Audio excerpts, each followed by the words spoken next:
We are at chapter 39. This is a very intense chapter. Maybe I might say one of my most challenging to prepare ever. Wow. So it was really intellectual pursuit, and I'm still on the journey of it. But basically, we're in the conversation about the importance of intent in our action. So we were talking about before how if you had to choose between intent and action, and you only had one, then action is always the most important thing.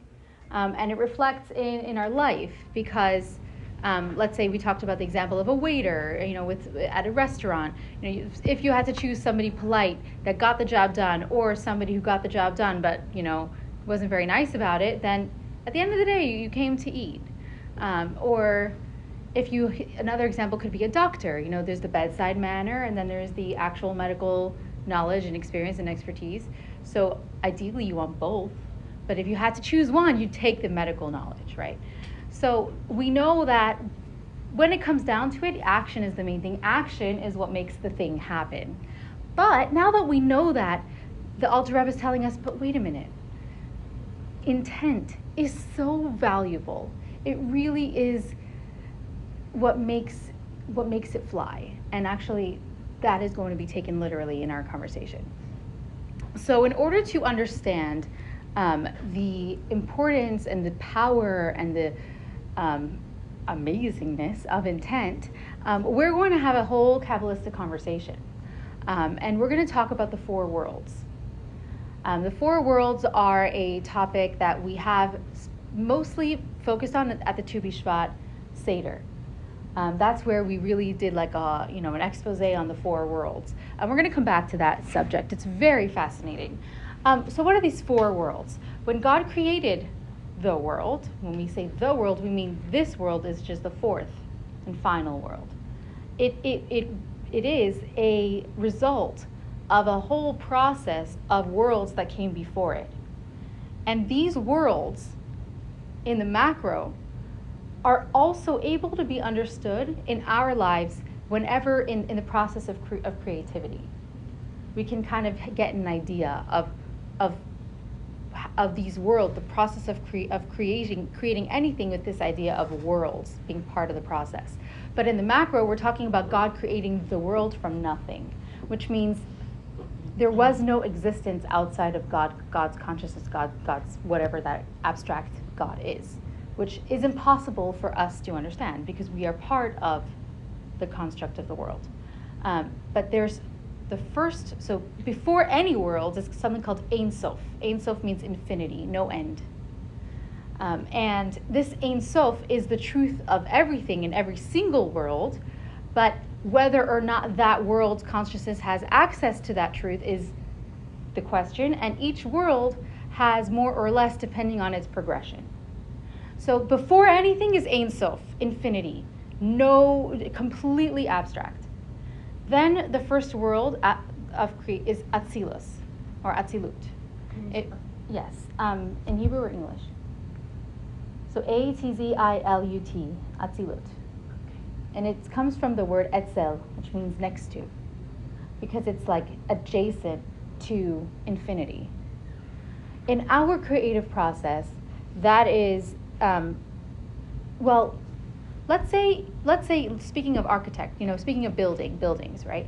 Before a builder is involved in a project, the opportunities are endless, right? It's like that infinite opportunities, infinite, like the options are endless, the possibilities are endless. Potential, exactly. This is like Ein Sof, it's infinite. As soon as you have like a flash of inspiration, that's Atzilut. So why is that the first one? It's really like a bridge between infinity and creation, because that flash is before you really know what it is. You don't even know, it's not like you have this vision of a building in front of your face and you're like, okay, now I have to build a building. It's like, I have an idea. What is that idea even?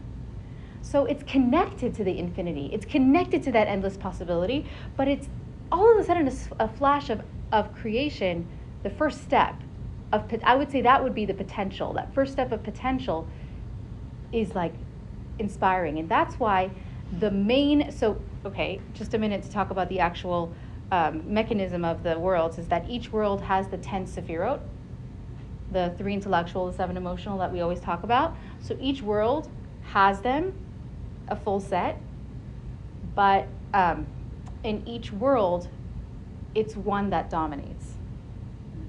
So in the world of Atzilus, or Atzilut, Chachma dominates. Chachma is wisdom. Chachma is a combination of 2 words, koach, the power of, ma, what. It's that power of what? Power of what? What? Wait, I just had an idea. What was that? And I'm sure we've all experienced that as being creative people in our lives. That first step is like this, whoa, I just thought of something. And it's humbling, right? And it's also connected to the infinity in that there's a humility of not even understanding what is even happening in that process. So the Atzilut is completely humbled and nullified to the Ein Sof, to the infinity. It doesn't really have an existence, a definition yet. It's undefined. The next step is where I would say the biggest qualitative change is occurring. The biggest tzimtzum is happening between Atzilus and Beriah. I'm going to use Ashkenazi Atzilus. So Beriah means creation. Beriah is the second world. But it's the first one that's called creation because it's the first creation. And that's when you have an idea, that first idea, and then it starts to take shape in your mind. You can start to now envision the building, or you can envision the project, you can envision the artwork. Whatever it is that you're about to create, you can now start to see like a bit of an outline, and maybe in the beginning of the process it's a more abstract outline, but then as the process continues, it starts to... Got the meme. I'm sorry, it's kind of It's crazy, right? Look at all of us. People have blue on today. Oh, beautiful. I love it. I love that. This is insane. It's amazing. I'm just feeling so left out. Stick out. All right, I'm the teacher. Is there an extra pen? Sorry. Yeah, there there should be. Oh, thank you. Everyone looks beautiful. Anyway, so back to the Bria conversation and the whole creation thing. So Bria, the Sephira that dominates Bria is Bina. Bina is amazing. Bina is called the supernal mother because Bina is very feminine. The ability to take that inspiration, whether it is in the creation of new life process or if it's just what women do, is we nurture and we develop, and that's what Bina does. Bina is the meaning of understanding. You're starting to understand that flash of inspiration that you had. You're starting to understand it, brainstorming. But you're doing it through experience. There's a cogitation or a drafting on a table or some kind of creation. It is an enactment further, and you don't really understand it until you continue doing it. Yeah, it's a process. That's what like the a beginning of Bria. Like a choreographer's process of choreographing. Yeah, that would be another great example of choreography. Like a choreographer has this flash of inspiration, and then it's like, okay, let's do the dance. Let's put something together here. Let's design something. And in any process of design, this is what the process is. You have that inspiration, and then you brainstorm. And then the beginning of the inspiration, it may be just like like a basic shape taking hold, but then it starts to, like when you design something through AI. I don't know if you ever tried that. It's very like very faint, and then it starts to come more and more and more and more, and it gets more like detailed, and all of a sudden then you have the perfect image in front of you. But that's like the process. At first it's very abstract, and then it starts to really, through your own process of understanding, you are getting closer to emotion. Before I go on to the world of emotion, the Chachma, it talks about the Chachma shining into Bina. So the Atzilus shines into Bria, so that the Bria is really, really connected to the level before. It's really connected to the Ein Sof, to the infinity, but not like the Atzilus that it's adjacent. The Atzilus is like, it's so abstract that it's almost infinity. It's almost Ein Sof, but it's not. And then the Bria, it's creation. So each level is going to be connected to the level before, but kind of seeming kind of far from two levels before that, if you know what I mean. So it's like that chain, like broken telephone kind of happens. Like it's that, if you look right next to it, oh yeah, I can see the connection. And that's how we are all connected to Ein Sof, because it's a chain link. So we may here not feel infinity at all because we're in Asiya, but if you go back to Yetzirah, and then you go back to Bria, and then you go back to Atzilus, and you go back to Ein, you can see how it really did. It really is part of the same chain. So Yetzirah is the emotions, the Zeir Anpin, it's called the small face, 7 emotional qualities that come from the intellectual process. So this is the world of emotion. This is the world of feeling connected, feeling excitement about what you're creating, you're experiencing. I would say this would be a little bit more experience, passion, and Yetzirah has all the 7 sefirot. They're organized into 3 columns. We've got the right column, the left column, and the center column. So right column is chesed, love, netzach. These are masculine dominated. And then the left column is feminine dominated. And actually, chachma is masculine and bina is feminine before that. So the chachma is the leader of the emotional ones that come from it, and bina is the leader of the feminine feelings that come from that. But there is a center column that combines the two. So but in talking about it in the emotional world of Yetzirah, we've got emotions that follow a love, a kindness, a proactive, outpouring, outward energy, and then we have more inward energy of fear, which like awe fear, not like fear as in something bad is going to happen, but fear as in reverence, and discipline, strength, humility. These are the left side. So guess what? The world of Yetzirah is the world of the angels. We're going to talk about angels in this study, because we're going to compare ourselves to angels. But angels are there's the famous Michael and Gabriel, the famous angels. So Michael is the angel of the Chesed, the right side, and Gabriel, Gevura, is the angel of the left side. And these angels, what angels are called also are chayot. Now, what are chayot in Hebrew? Animals. Angels are spiritual animals. They're spiritual robots. They're instinctive like animals.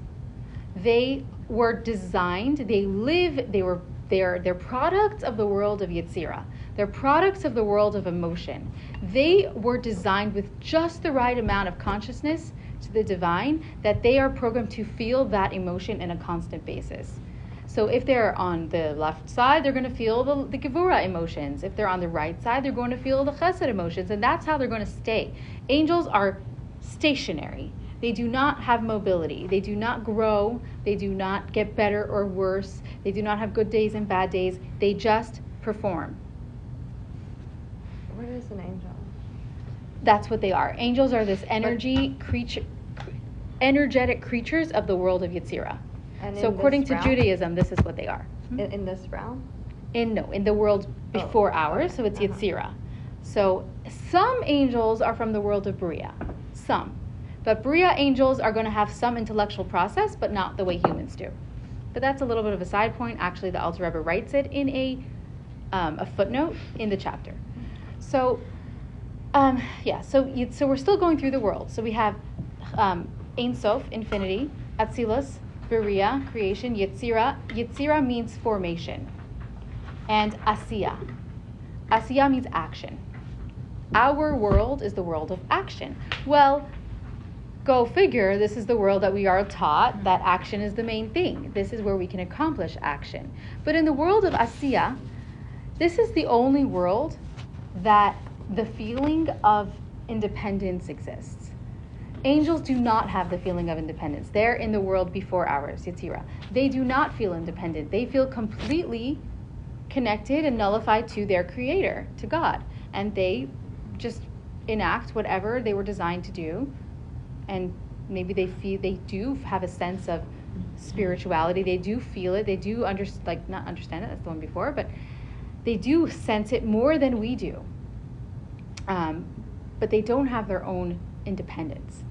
Human beings. Free will and independence. Yeah, I'm waiting for the free will. We're going to read that one inside. So human beings, or this entire world, not even human beings, everything in the world of Asiya. Last week we actually talked about this shared consciousness of Asiya. Everybody in this world, we have a common language, right? We don't talk to people in other worlds. Like we wouldn't really be able to have a shared conversation because we wouldn't be coming from the same premise. Like when you say you're talking to somebody from another world, like what are you talking about, right? Everybody in this world is from Asiya. We all understand that unless you're going to have maybe a psychedelic experience, you are going to see the world as being very finite, very independent, very existent.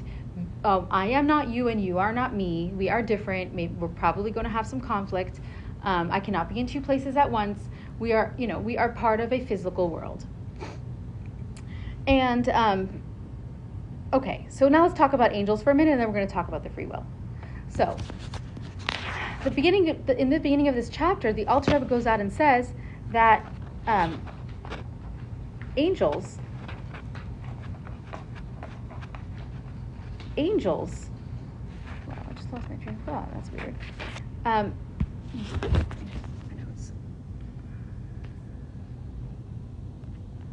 Okay. Yeah. Angels are limited to the world of Yetzirah.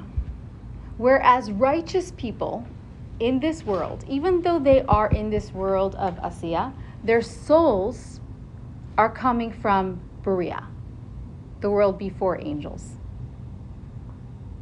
And because their souls come from the world before angels, the Beriah,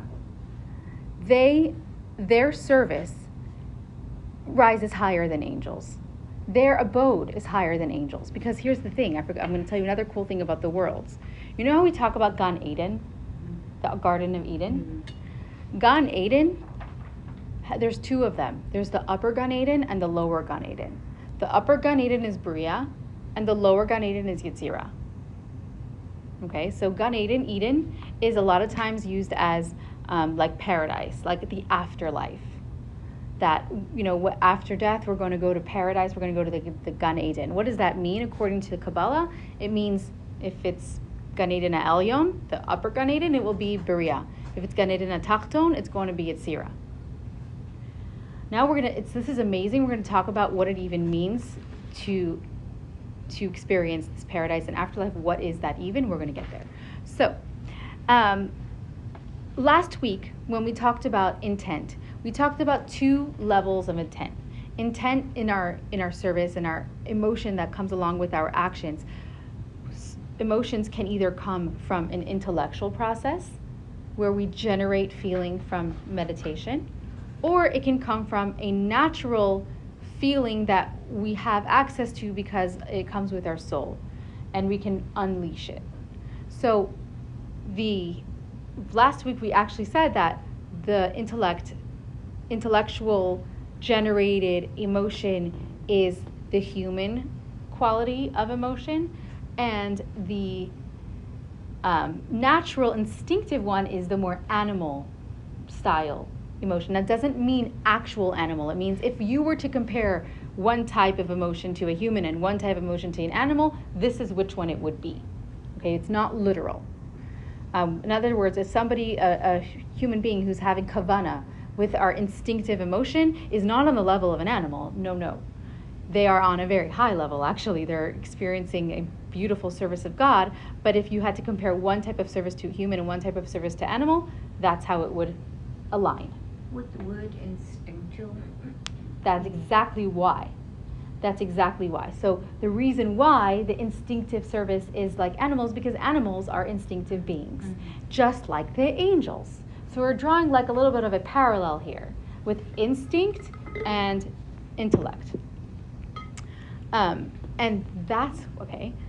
So we have these two levels of service. We have these two avenues of intent. The Tanya says that tzaddikim, righteous people, are more likely to access intellect-based emotion than Beinanis, who are more likely to be able to succeed in accessing more instinctive, inborn emotion, let's say. So that's why tzaddikim, when they are doing a mitzvah, they're going to rise to the level of bria, whereas instinctive service is going to rise to the level of Yetzirah. Angels are at Yetzirah. Humans can, even though they're human, have the ability to rise higher than angels. That's the first comparison. So even the best angels are not going to be as lofty as a tzaddik, a human. Because even a tzaddik is amazing, but tzaddik is a human. So if anybody thought, oh wow, they're such an angel, well actually it's a bigger compliment to be such a human. That's the point we're making. Why? Because angels are instinctive. The main difference though is because, we have some angels that are intellect, that are in the world of Bria, and human beings, most of us are not from the level of Bria, most of us are from the level of Yetzirah. So do angels, are they better than most of us? Well, actually, no. Human beings are always more amazing than angels because human beings have freedom of choice. When we do an action, we are utilizing free will. And when an angel does an action, we just talked about how they're spiritual, instinctive, animal, robot, however you want to describe, that they are programmed to feel and do whatever they do feel and do. So when they do that, that's great, but nothing much is actually changing. Bless you. There's no change that's happening. Whereas in the world of action, that's where change can occur. Because dafka, right, specifically because this world has the feeling of separateness and existence, and the klipa, that's how we can actually impact change. Because we can blow up the system, right? Everything's, just so, they're programmed to feel just so, and we're like, I don't really care how you're programmed. I don't really care that you're telling me that you're in existence, but I'm going to put God before. Whoa, you just blew up the system. And that is what God wants. And that is how we make a dwelling place for God. And that is how we, lost my train of thought again. Give me a minute. I'm trying to get to the Kabbalistic piece. So we've got, anybody have any questions in the meantime? No? Okay. So that's how we, I do. Yeah, go ahead. Is there anything below Asiya? No. Okay. This is it. This is the tachton she'ein tachton mimeno. The lowest, there isn't any ever lower. And that's why there's something called yerida tzorech aliyah. That when you descend this low, that's when, when you get to rock bottom, there's only one place that's up. Right. But it's better than that. I was going to say. Yes? How? Oh, that's yours. It's better than that because it's more like a slingshot that you retract and then you go shoom far. So when you have a little setback in life and you're just kind of like, where am I, who am I? Sometimes that's the catalyst for the biggest growth. So, and we talked about it in one of the previous chapters, recent, is that God wouldn't have created a world for us to just go back to Yetzirah or just go back to Bria where our souls came from. What we're doing is enacting infinity. We're unleashing, it's like a chain reaction, like we are setting off this amazing spiritual chain reaction with our actions here. And do you keep moving? Thank you. That's exactly where I was heading. Thank you. You really reminded me of my train of thought. So because we're doing this, okay, so with our freedom of choice, we actually subdue the klipa. So what the angels are doing is they don't interact with klipa. They don't interact with separateness or existence. They're just experiencing the product of the world that they're in. It's like they go to a beautiful museum and they're just in that museum and they're just like, wow, like, you know, or it's like an AI maybe, or like you program into a robot and you say, okay, play me a song about whatever. They play them a song about whatever. Like it's just so natural, so programmed, so equal. Like you just put it, this is what you get. You put this in, this is what you get. They're just in that world. Whereas we, in this world, we are basically partners in creation because we are making choices to either enact this chain reaction, which we don't have to do, or not. And when we do choose that, we're choosing to go against what we're naturally privy to in our world.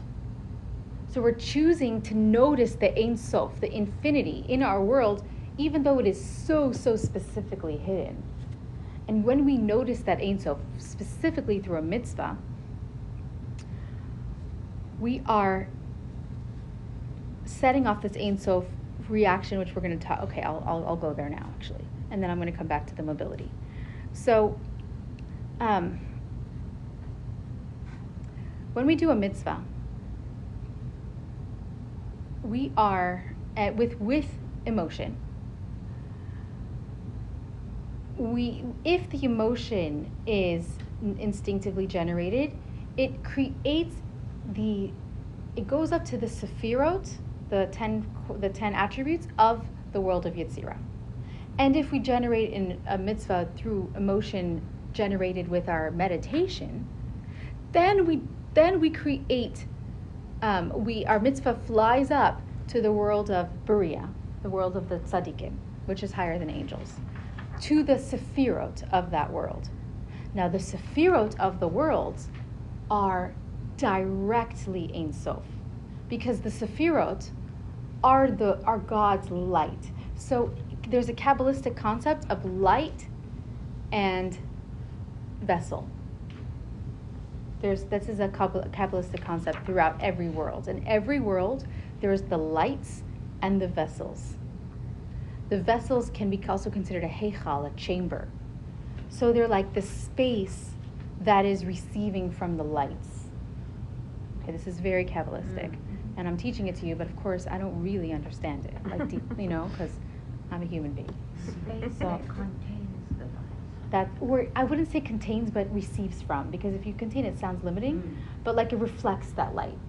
So it's like if you were in a ballroom, and there's a skylight, and you're just like in the ballroom, that reflect, it's just appreciating the light that like flows through into the ballroom, and then you could go to this ballroom and get, maybe there's like multiple like rooms, and then if you go like into the room that's closer to the window, then you're going to get a better access to that beautiful light that is that is radiating, shining in that room. And then you go closer to the source of the light, and then you're going to get a totally different experience, but you're not the light itself, you're in the room that is appreciating from the light. The mitzvahs go to the light. The light itself is directly chained to Ein Sof. It's the Ein Sof, it's the ray, it's like the laser beam that's going through, penetrating through all the world. It's like if you're you can shine lasers through to outer space. Like there's some really, really powerful lights out there, right? Or into the ocean. So we're talking about that kind of powerful light that shines all the way from Ein Sof through all the worlds. But our souls that come along, that do that action, we also get to elevate. But we get to elevate to the heichal, to the chamber. Okay, so why is the mitzvah more direct than the chamber? Because the mitzvah is God's will. It is God, right? Well, our souls are part of the construct that God wants us to experience. So we are going to experience whatever light we're privy to. And this is really cool. When we talk about, there's this famous, did I print this one? There's this famous like line in Kabbalah that goes, Nehanin miziv hashchina, like when you, after death, we're going to enjoy from the ray of the sun. Like just, it's used to describe somebody who's really enjoying God. But if you understand it through these rays that our mitzvahs create, and us going up to that chamber, we're basically enjoying our own mitzvah. Because we're creating those mitzvahs. And after life, we go to this chamber, whether it's the chamber of Yetzirah, lower Gan Eden, or the chamber of Beriah, higher Gan Eden. They're both paradise, they're both good. And we go there and we appreciate the mitzvahs that are shining in that room that we've done. So we are creating the lights that we're enjoying. We are enjoying and benefiting from the fruits of our labor on earth. And that's what it means we're going to read it in the paragraph here on page 3. I'm going to have to go backward, but for now. Actually, page 2. Yep, page 2. The last line, it says, for the reward of a mitzvah is the mitzvah itself. Second page, last line. Schar mitzvah mitzvah. This is from the Pirkei Avot, the Mishnah. And the sages said the reward of a mitzvah is a mitzvah. So what does that mean? You can say the reward of a mitzvah is that you get to do another one. One leads to another. You can say the reward of a mitzvah is the fact that you've done a mitzvah, which is, all this is true. And the way that we can understand this according to this Kabbalistic understanding is that when we have done a mitzvah, our reward is going to be enjoying the spiritual effect of that mitzvah. It's like when you cook a delicious meal and you get to enjoy it. When you create this beautiful spiritual light, and then you are going to enjoy that. You're like lighting up, you're almost like designing, your dream home for the afterlife, right? You're putting it all together there. So the enjoyment will come later. The enjoyment comes now too. Yeah. Okay, In it's the not mitzvah, only, yes. But you also create. But what does it mean? We're saying we're not being exclusive here. We're saying, what does it mean when we say that Olam Haba, the world to come, is full of pleasure? What do we mean by that? We mean this pleasure that we experience from our own actions. And it's literally, it's something that we talk about a lot. Like, we'll experience the pleasure of our actions, but we'll experience the pleasure of our actions. You can take that very simplistically, that's fine. But when you study this, it's like, wait a minute, when I do a mitzvah, I create the Sefirot from the world of Yetzirah, and when my soul is going to go to the Heichal, the chamber, the room of the world of Yetzirah, I'm going to be enjoying that light.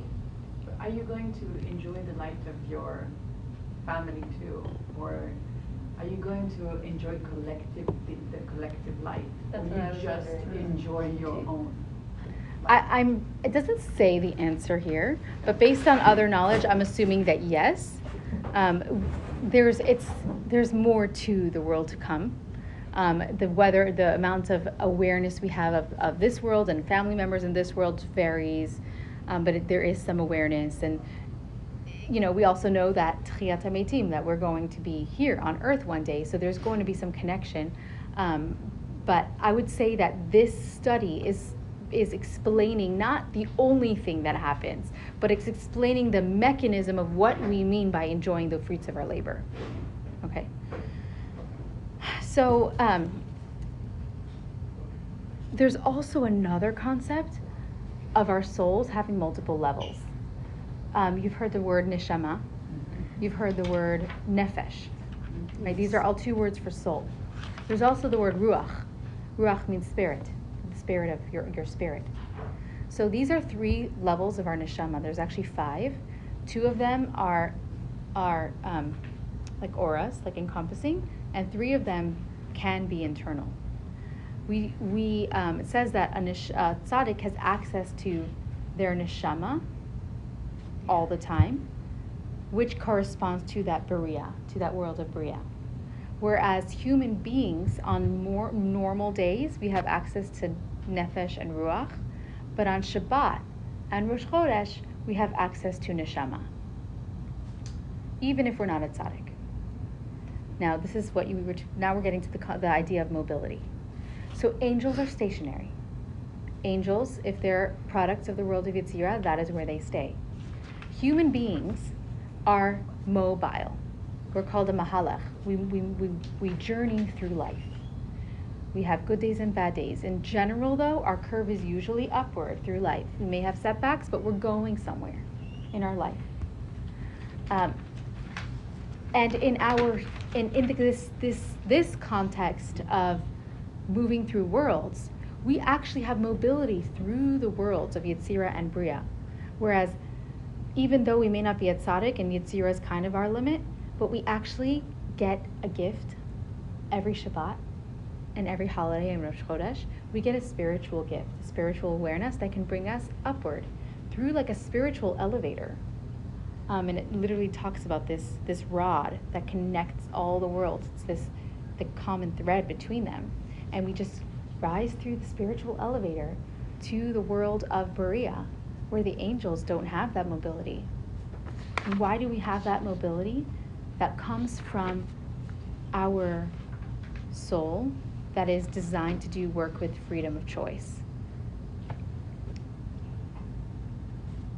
It unlocks mobility, if that makes sense. Wow, that was the bulk of the chapter.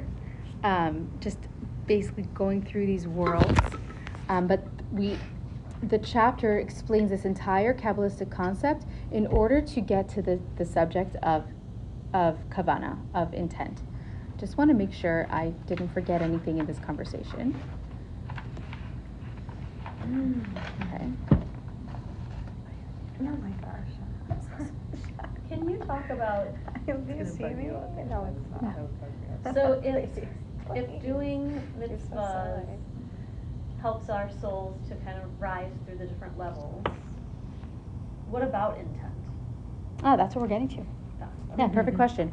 I do want to add one thing that I'm glad I'm reading to remind me, and that is just to like connect the natural consequence of like appreciating the different, like how a tzaddik goes to the world of Bria and appreciates that. So what they're appreciating is the level of consciousness that they appreciate. In other words, it's like it's a reward, but it's also just a byproduct. A realization. In other words, like they were cultivating awareness on earth in this world.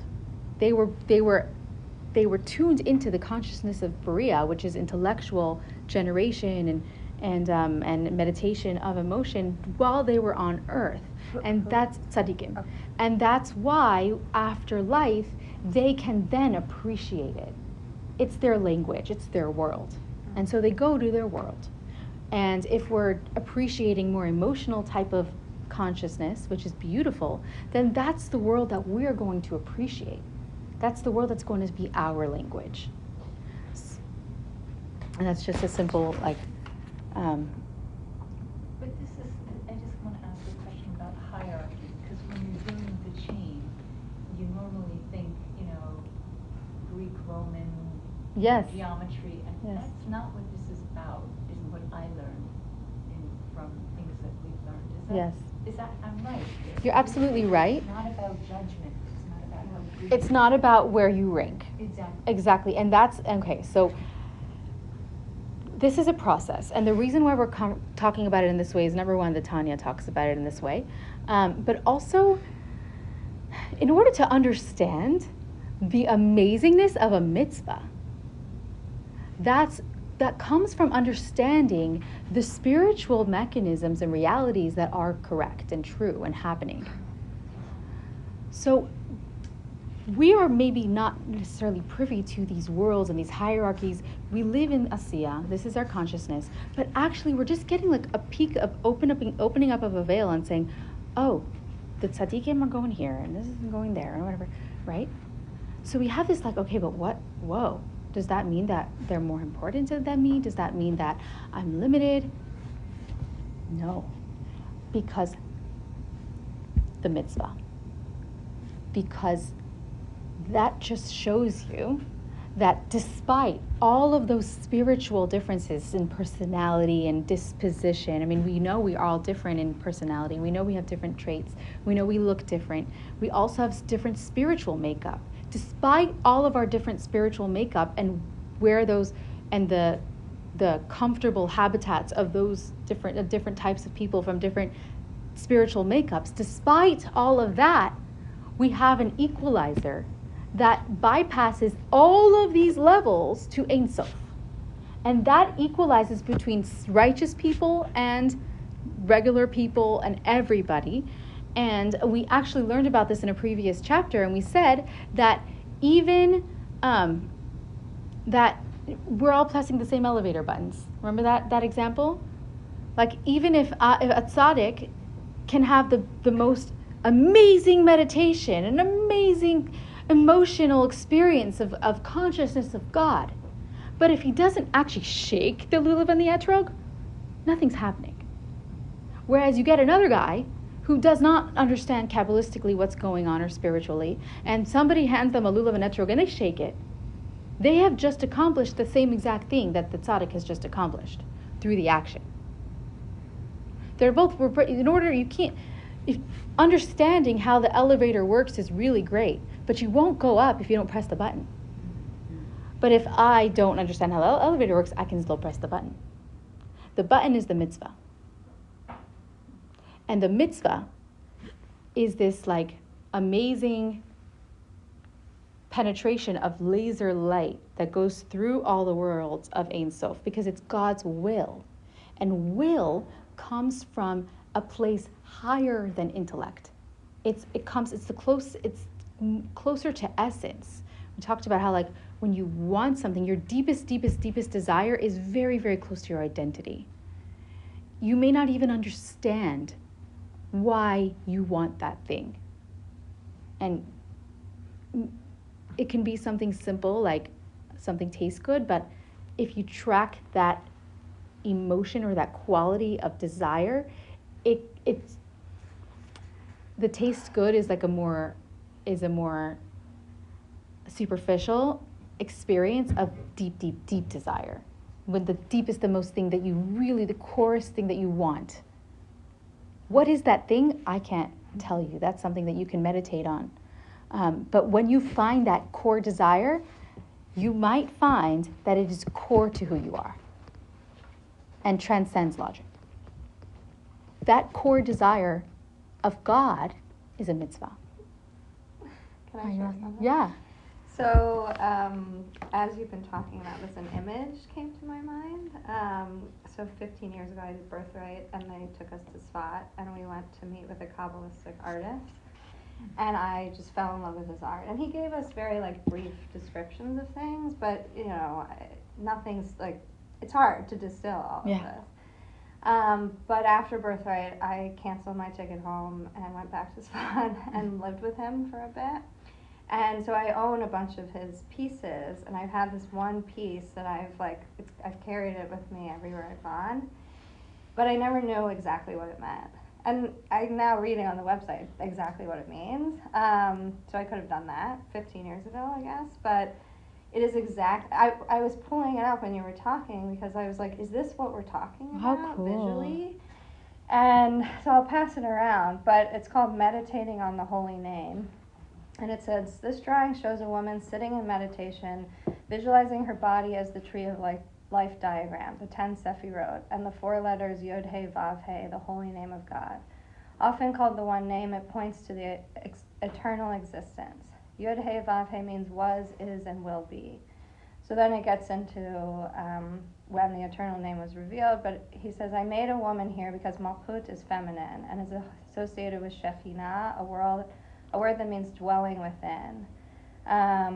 In Exodus 25:8, when God told Moses to tell the Israelites to build the tabernacle, which is Mishkan in Hebrew, he said, let them make a sanctuary for me that I may dwell within them.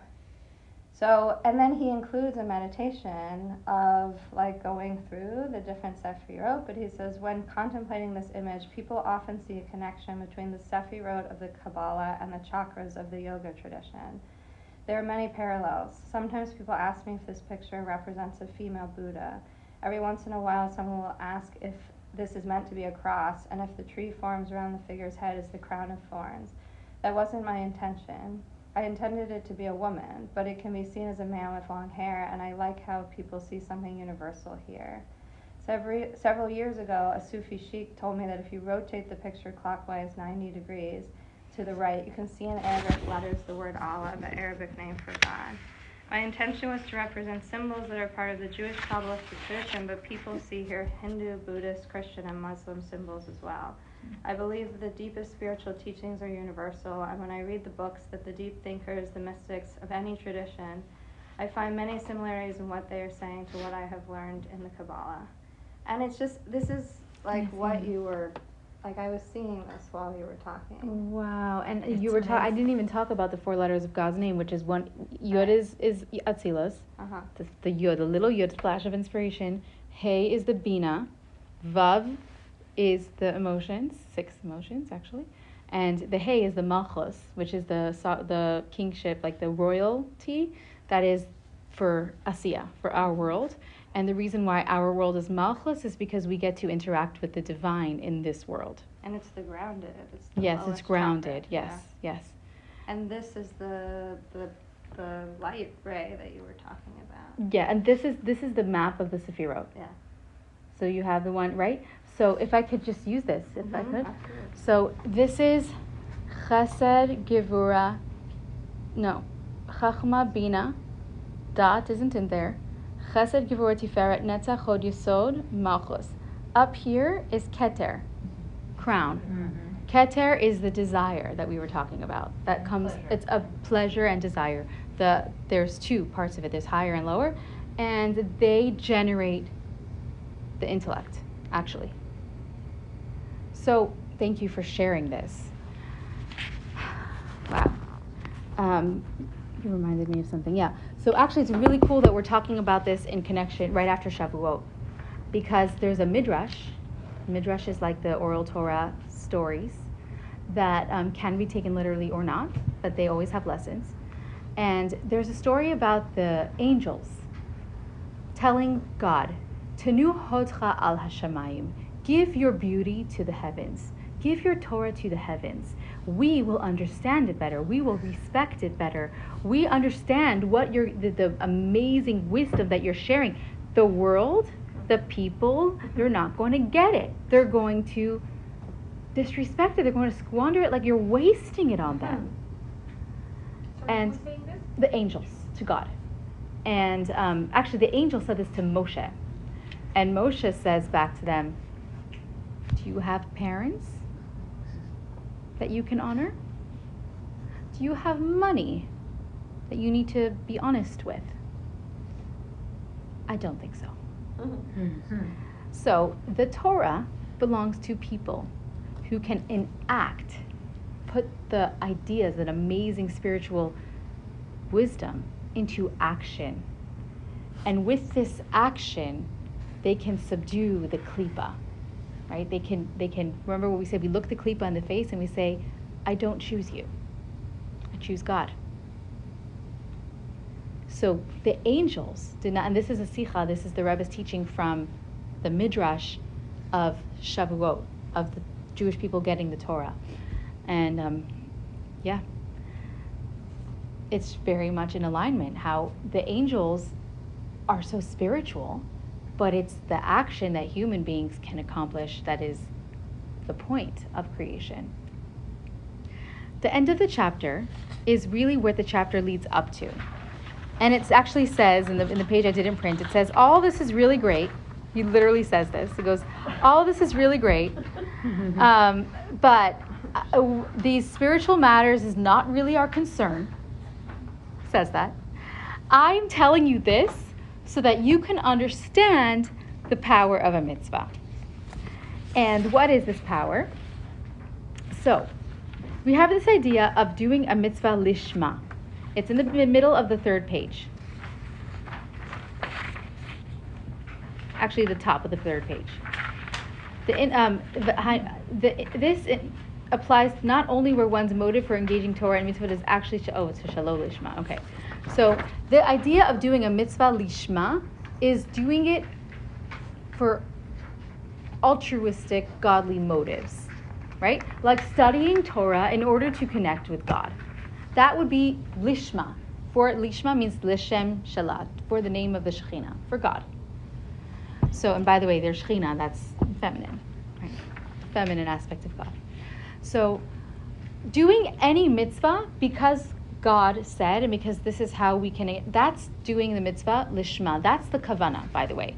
That's like the prototype, like the master key of kavanah. Just, you can have like very specific and, sophisticated kavanah, sophisticated intent, but the main intent is doing it for God's sake. That counts. That's like general kavanah.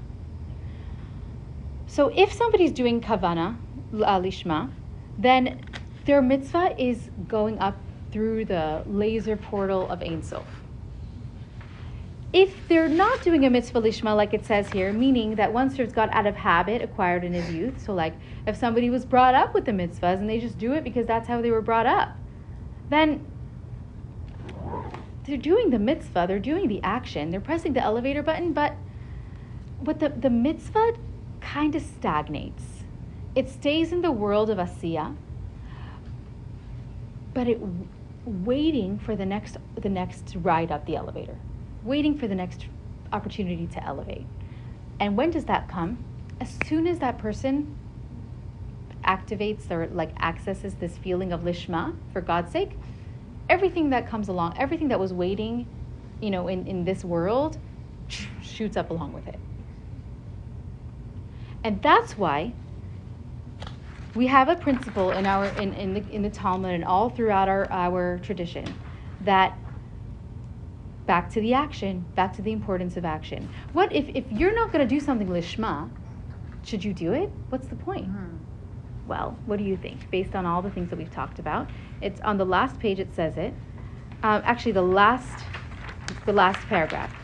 Therefore, our rabbis of blessed memory said, one should always engage in Torah and mitzvot, even shalol lishma, even if it's not for the right reasons, because he will certainly arrive at lishma, because mitoch shalol lishma, ba lishma. From doing it for ulterior motives comes doing it for the right reasons. That's a principle that we know. It's an attitude, a Jewish attitude. And I remember my mom, actually, she was one of the things she used to say a lot. Because what happens is when you wait for perfection, nothing gets done, right? Mm-hmm. So if you're worried about doing it with the right intentions and reasons, you won't do it at all. And so it's like, this affects especially like teenagers, right? Like, what's the point, right? And you say like, no, you just got to go to school. You just got to do the homework, and you just got to do the things, even if you're not feeling it, right? You've just got to function, because one day you will reap the benefits of your functioning. You will see why you've done these things. It's like, just practicing piano, like just do it, because one day you will appreciate it, right? Like mitoch shalol lishma ba lishma. But in the mitzvahs, it's, if you get to that spiritual mechanism, which this chapter is all about, and it's intense, and they're not all this intense, just a little disclaimer there, then what's going on with shalol lishma ba lishma is that we also talk about when somebody does something for ulterior motives. That also happens. Or you have like neutral, like just uninspired, and then it kind of stagnates until your inspiration can come along. But what happens when you do something for ulterior motives? What would be an ulterior motive of studying Torah? Self-gratification. Exactly. And this was huge in times before, or at the time of the Alter Rebbe. People were not aware of their egos. They were not aware that the Torah scholars studying in the study halls, they knew so much Torah, but they weren't even aware that they were serving their own ego the whole time. And they would put people down from that place, right? This like, holier than thou. And that was really a problem in society. this serving God for this Torah study for ulterior motives gets attached to the klipa, the ego, right? It's ego that you're serving, right? Thank you for coming, Justina. It's ego that you're serving. So it kind of gets tainted. Yeah. The same could be said for doing mitzvah. Right? That's what we're talking about. So how does that then distill the light? How does that impact everything, the bigger picture? That's a very good question. That's the answer right now. Because I imagine that's very common. Yes, hugely common. But we just said, mitoch shelo lishma ba lishma. Should we not do it because we have an activated ego? No, we should do it anyways. Yeah. We're taught to do it anyways, even with ego. We're human beings, right? Our ego comes along with us wherever we go, I promise. So, yeah. So why are we doing it anyways? First of all, before I do it anyways, I would love to just explain an example that the Tanya gives about this, to just sort of appreciate, like when we do something for a loved one, when we do an act of service for a loved one, when we do that act of service with intent, it flies, it lands straight to their heart. When we do an act of service that's mindless, it doesn't land. It's not negative, it doesn't take anything away per se, but it's not landing, right? Next time, I think it applies, like next time you do something with intent, then it could retroactively bring along the other acts of service. I've experienced that. It's like, oh, your intent is there. Oh, and all the things you did is really because you love me, right? So it does. It schleps along all that left behind. When we do something for a loved one, an act of service, and then that loved one finds out later that it really wasn't for you, it was just because they had extra whatever they wanted to blow, or because they wanted to flex to some other guy or some other person, right? That hurts. That gets tainted, right? It's damaged. So in order to repair that damage, repair has to happen. That's the teshuvah. When we repair and we recognize, like, what does repair look like? I mean, we have whole classes and chapters of Tanya about teshuvah and repair, so obviously we're not going to plumb the depths. But what would a simple repair look like in our lives is when that person recognizes, oh yeah, you're right. I wasn't altruistic in that. And I really want to be altruistic. You repair. And then guess what? Along with that repair and then the intention, it gets elevated as well. It gets brought along. So even the action that was done for ulterior motives can be rectified and elevated too. It's not damaged forever. So that's why we're taught always do. Always do. Because you have nothing done, then there's nothing to elevate. There's nothing to repair. There's no energy there. But if you're always doing, if you're always focusing on action, then the Alter Rebbe doesn't say maybe. He says he will certainly arrive at Lishma. It will certainly, we have a guarantee. Our human condition comes with a guarantee that we will repair. We will, and it says that actually maybe not in this lifetime, maybe in another lifetime, but our soul will guarantee access, repair. We will get there.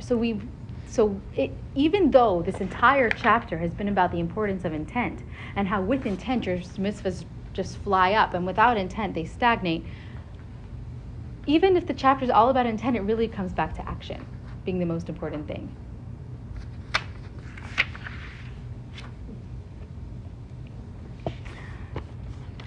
Wow, that's the end of the chapter. But I feel like there's probably questions, as this was a very... Yes. I have a semi-off-topic question. Okay. You know how we say that they're all the and maybe I've got this wrong. All the souls were at Sinai. Yes. Okay. So then, let's say there were like 600 people there, or however. There were 600,000. 600,000. That's Yeah. what I meant. 600,000. But now there's X number of Jews. It's only men that were counted? So how do you There were make about up for 2 the- million people there. Wait, Wow. I thought we just said 600,000. 600,000 men. Oh, okay, okay, but You had to even- say that. So I think even- it's important. So even I love if it. there, No. are, there were There's nothing to hide. wait, Exactly. but even Yeah. if there were 2 million, Individuals. there's way more than that. Is 600,000 men and the rest is women? No, women and children. Okay. But so now today there's way more than 2 million Jews. Yes. So are more souls I asked this being question too. produced? Like It's a great question. It's on topic because we're Okay. talking about souls, and then we mentioned like another lifetime. So what does that even mean? So the answer is that souls are like candles, and you can have a soul that has like offshoots, and it's like spread light, and like so there's like a soul family.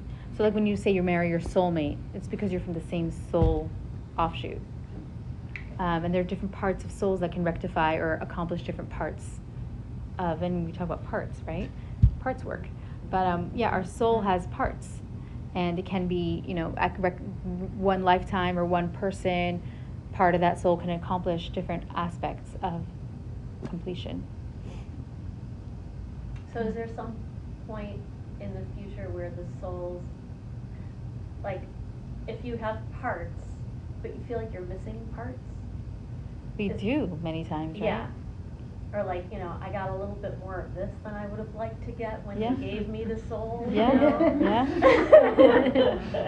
I'm familiar. Like, is there a point where all the souls will be whole again, or come into? Yeah, well, we have one of the 13 principles of Maimonides' faith, right? What he wrote is that we believe in the world to come there will be, in the Messianic era, we will have resurrection of the dead.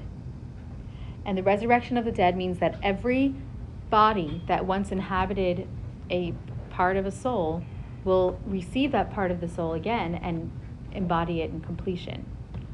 So, and the idea is that in other words, the ultimate isn't to be in Gan Eden, is not to be souls in paradise in Bria or Yetzirah.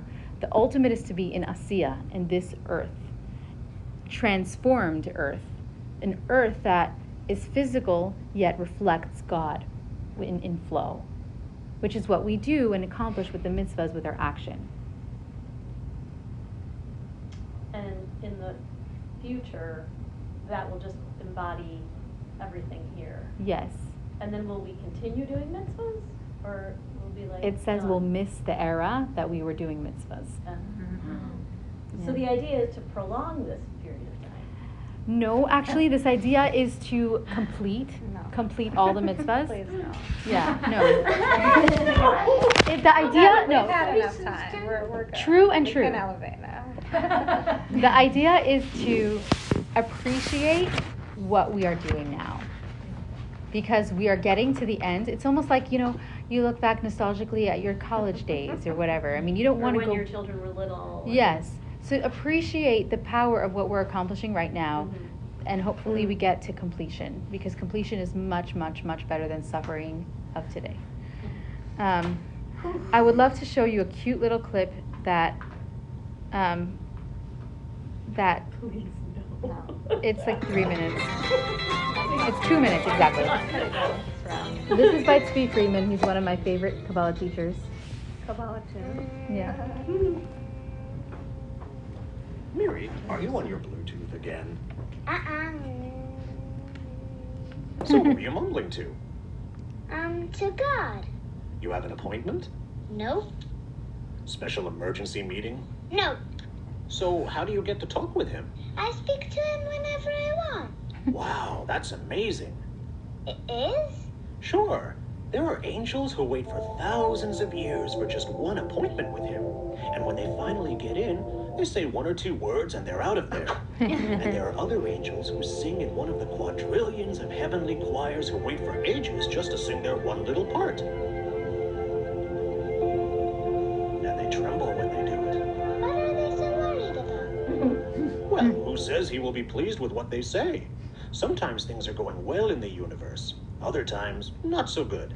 So just in case it's not so good, they gotta say their thing and get out of there, see? Oops. So maybe I should be more careful. Oh. Miri, you don't have to worry. You're not an angel.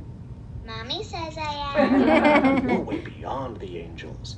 You are a neshama. A neshama is one of God's little children. As soon as you come in, he's delighted to see you. All the heavens are filled with joy and light. So you can come in whenever you want and stay as long as you want, because you always cheer him up whenever you arrive. Oh, wow. Ashrei, Ashrei, Aw. Isn't Oh, that is So special. Yeah. He has a few of these cartoons that they do a great job illustrating some very deep concepts. Yeah. Make it so clear. Yeah. Yeah. Maybe we should have started with I could. I will try to find them when they apply and we can watch them. They're very cute. What's his name, Mama? Zvi Freeman. Oh, He's the one who wrote the Haggadah Yes. that I love. yes. Yeah. He has a great meditation book too, Wisdom to Heal the Earth. Thank you, Rika. Thank you, Rika. Thank you. Wow. Yeah. Tough subject Wow. today. This one next week is much. It's a conclusion, but it is